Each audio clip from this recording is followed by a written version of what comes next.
सुनाओ ब्रैडकॉम ग्रुप। अब देखिए 11 रुपये 55 पैसे पर अब आ चुके हैं और सुबह सुबह अपना जो सर्किट है वो ओपन हुआ था। और यहाँ पर मैं आपको बता दूं ये सर्किट यहाँ पर जो है मंडे की डेट भी ये ओपन होते हुए दिखेगा। इवन ट्यूसडे को भी ये चीज़ होते हुए दिखेगी और ट्यूसडे को काफ़ी भारीपन आपको देखने को मिलेगा स्टॉक के अंदर, ये आप मान के चलिए, क्योंकि मार्केट के अंदर कोई भी स्टॉक बच ही नहीं सकता ट्यूसडे के दिन, यानी कि 4 जून।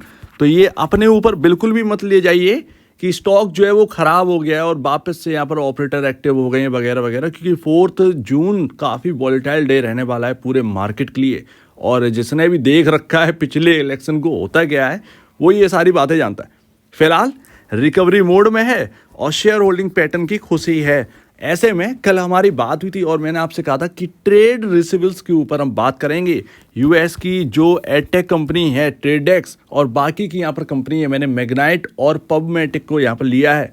तो हम ट्रेड रिसीवेबल्स को कंपेयर करके देखेंगे। ये काफ़ी इंपॉर्टेंट पार्ट है जिसके बारे में बोला जाता है कि ये काफ़ी कंसर्निंग वाला है। हम ये देखेंगे कि जो ट्रेड रिसीवेबल्स है वो यूएस की कंपनी का कितना कंसर्निंग वाला है और उससे एक अनुमान लगेगा कि इस एडटेक में क्या ये सब चल रहा है और ये कंसर्निंग वाला है या नहीं है। मैं आपको बता दूं, चलो वो बात की बात है, मैं आपको बताऊंगा जब ये सारी चीज़ें दिखाऊंगा। लेकिन अभी हाल फिलहाल में आप देखेंगे तो हायर साइड 120 रुपये का जो प्राइस है वो हमने देखा है और अब वो जा चुका है। फिलहाल 11 रुपये 55 पैसे। एक कॉन्फिडेंस वापस आ रहा है आफ्टर शेयर होल्डिंग पैटर्न। दिक्कतें आप जानते होंगे, देखिए उसमें मैं आपको पहले बता दूँ ये कि दिक्कतें आप जानते होंगे कि क्या है। असेट इम्पेयरमेंट का मामला है और अभी जो क्वार्टरली नंबर्स आ रहे होंगे वो बिल्कुल बिगड़े हुए आ रहे होंगे। ये जितनी भी आपका Q2 है, Q3 है, Q4 है, ये सब खराब आएंगे आपके सामने। और आप देखिएगा कि ये जो नए ऑडिटर है ये बिल्कुल कुछ इसी तरीके होगा जिस तरीके से बैंक्स के लिए यहाँ पर देखा जाता है कि नए CEO आए तो NPA बाहर आए, ठीक है ना, NPA बाहर है, उसके बाद जो है वो स्टॉक चल पड़ता है कभी कभार। Same to same scenario Broadcom group के साथ ही होगा। नए ऑडिटर पॉसिबल है कि यहाँ पर जो है एक रियलिटी लेकर आए आपके सामने, हमारे सामने, सो दैट उस पर रिएक्ट जो है वो हम नेगेटिव नहीं करेंगे। चाहे जितना भी डिस्ट्रॉय हो जाए नंबर, चाहे जितना भी डिस्ट्रप्शन हो जाए नंबर्स के अंदर, क्योंकि नंबर्स आने का वेट कर रहे थे, आ जाएं, क्योंकि हम ऑलरेडी हमें पता है कि डिस्ट्रप्शन होंगे नंबर, तो ऑलरेडी डिस्काउंट है इस प्राइस में यहाँ पर, इस बात को भी ध्यान रखना है। तो अभी शुरू करते हैं। और ये रहा 2023 की रिपोर्ट ब्रैडकॉम ग्रुप की और यहाँ पर ये रहे नंबर्स यानी कि ट्रेड रिसीवेबल्स के, जो कि यहाँ पर अपने को देखने को मिल रहे हैं 299। अब ये लैक्स में कन्वर्ट करेंगे तो 2991 करोड़ रुपए, ऑलमोस्ट 3000 करोड़ का ट्रेड रिसीवेबल बनता है 2023 मार्च का, जो कि यहाँ पर जो है 2022 मार्च के हिसाब से अगर आप देखें तो 1881 करोड़ के अगेंस्ट 3000 करोड़ का ट्रेड रिसीवेबल्स हो गया है, जो कि एक कंसर्निंग वाली बात है कि इतना ट्रेड रिसीवेबल्स हो रहा है, जबकि यहाँ पर जो है रेवेन्यू आपका पहुंच गया है। अब रेवेन्यू के हिसाब से अगर आप देखेंगे जो ट्रेड रिसीवेबल्स 2023 मार्च का है 3000 करोड़, वो आपकी टोटल रेवेन्यू का 40% है, 40% बनता है, यानी ट्रेड रिसीवेबल्स जो है वो आपका 40% हमें देखने को मिलता है। सो दैट ये एक बड़ी बात है और ये एक कंसर्निंग वाली बात है। ऑफ कोर्स ट्रेड रिसीवेबल्स अगर 40% होंगे तो प्रॉब्लम वाली बात होगी, बट एडटेक फील्ड जो है वो कुछ और ही देखने को मिल रहा है इस फील्ड में, जो कि अब यहाँ पर बात बताऊंगा। ये आपके सामने ब्रैडकॉम ग्रुप की बात रही, 40% जो ट्रेड रिसीवेबल्स है वो बनते हैं रेवेन्यू के कंपैरिजन, तो यहाँ पर ये ध्यान रखिएगा। अभी आपके सामने ट्रेडेक्स के नंबर्स हैं और ये आपका 2023 पूरे साल का नंबर, 2022 के नंबर आपके साइड में दिए गए।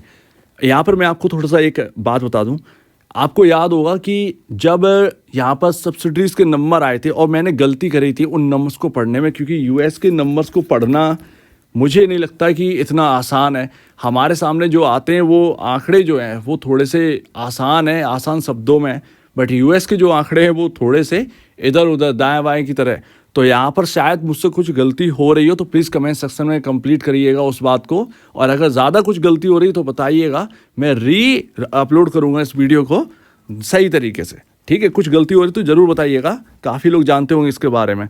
तो अभी यहाँ पर 2023 के हिसाब से अगर आप देखेंगे तो यहाँ पर ट्रेडेक्स की कुल कमाई है, कुल रेवेन्यू जो है वो आपका बनता है 1.94 ऑलमोस्ट $2 बिलियन का। पूरे साल का जो है वो $2 बिलियन का बनता है। और इंडियन करेंसी में अगर अभी आप देखेंगे तो 83 का डॉलर चल रहा है, लेकिन 82 के हिसाब से डिस्ट्रीब्यूट किया जाता है ऑलमोस्ट। तो यहाँ पर अगर आप देखें तो 16,000 करोड़ का यहाँ पर जो है आपका रेवेन्यू है ट्रेडेक्स का। ब्रैडकॉम ग्रुप का रेवेन्यू इससे आधा है, यानी कि 7,400 करोड़ के अराउंड जो अभी हम लोगों ने देखा है। चलिए ठीक है, अब इसको देख लिया है।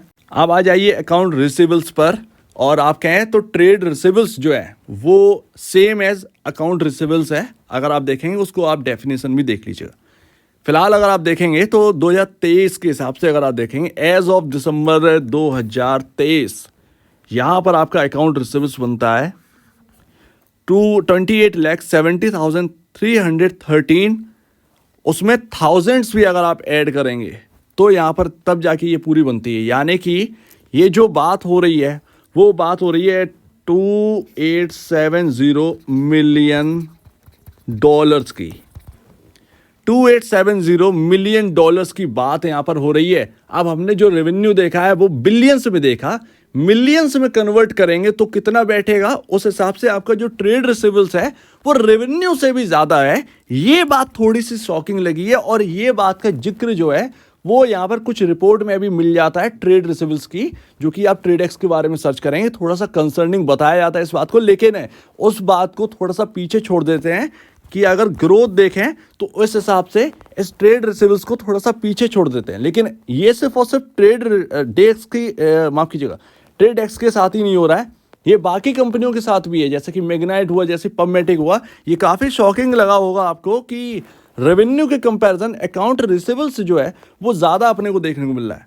और बिल्कुल ये देखने को मिल रहा है। आप देखेंगे तो आपके सामने अकाउंट रिसीवेबल्स है 2619 मिलियन डॉलर का। सेल्स जो है वो आप देखेंगे 2055 मिलियन डॉलर्स का, अगर आप बिलियन से कन्वर्ट करेंगे। ठीक है, तो ये अपने को देखने को मिलता है। ये काफ़ी शॉकिंग है, मेरी भी आज ही ये नज़र गई। अब मैं यहाँ पर सही बता रहा हूँ या गलत बता रहा हूँ, ये प्लीज़ आप कमेंट सेक्शन में बताइएगा, क्योंकि मैं भी कंफ्यूज हूँ इस बात को लेकर।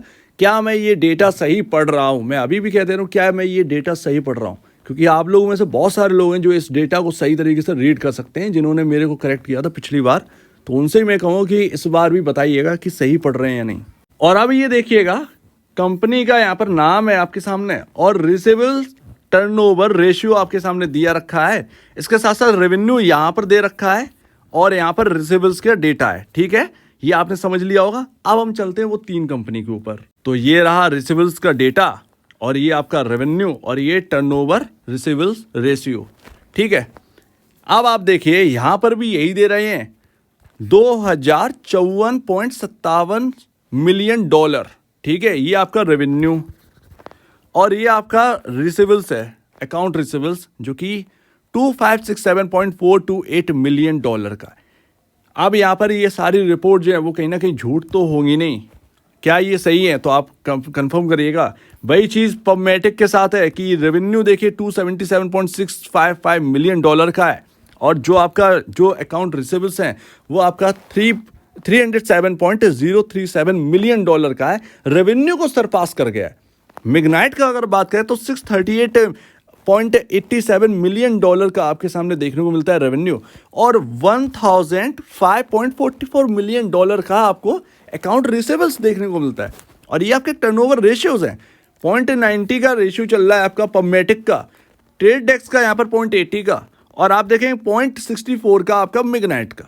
तो ये अपने को देखने को मिलता है। क्या ये डेटा सही है? क्या ये वाकई में आपको डेटा सही लग रहा है? जो मैंने शुरुआत में आपको दिखाया ट्रेड रिसीवेबल्स का जो डेटा 29 समथिंग करके था, वो उसको ना कन्वर्ट करके देखिए। वो थाउजेंड्स वाली आप फिगर समझ गए होंगे, तो उसको कन्वर्ट करके देखिएगा और उसको बताइएगा कि क्या ये जो फिगर जो निकल रही है वो वाकई में ठीक है। तो भैया ये तीन कंपनियों का डेटा आपके सामने रखा ट्रेड रिसीवेबल्स का।